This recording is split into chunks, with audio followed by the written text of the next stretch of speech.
So was it April 20th, 2017 in the spring game, going into your senior year? Yes, sir. You tore your ACL.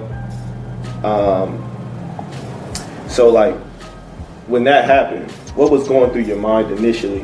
Like, what was your mindset after that situation? To be honest, I was just like, please don't be my ACL. Yeah. I always, to be honest, like everything that happened to me in my life, like I already seen it happen.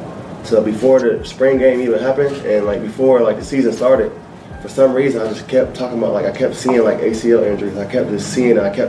It kept thinking, like processing in my head. Right. For some reason.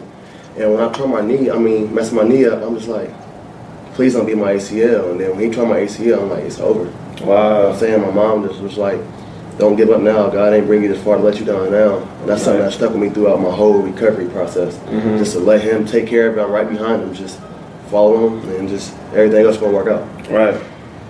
So like soon after your ACL injury, you began a series through social media and YouTube named The Promise. Okay. And in this series, you began documenting your journey back, just being optimistic through the series, showing everybody your workouts and how your recovery process week by week. Yeah. So what made you start that?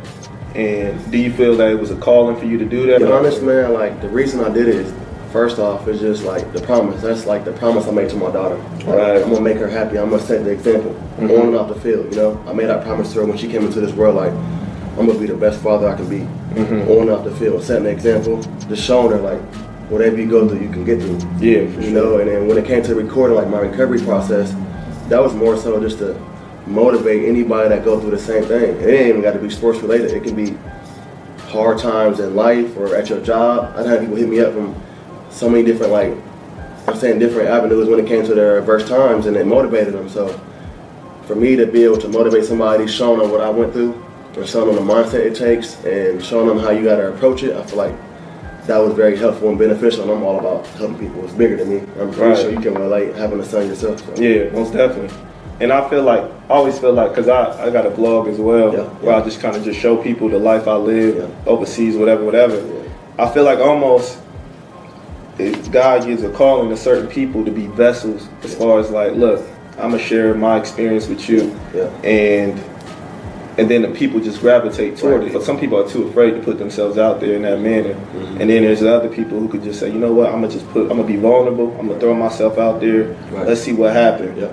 And then, of course, when you get that feedback and people are motivated by what you do, then it's just like it makes sense. Everything makes sense, and it's like, wow, this is part of my mission. Right. This is part of what's supposed to happen. Yes, sir.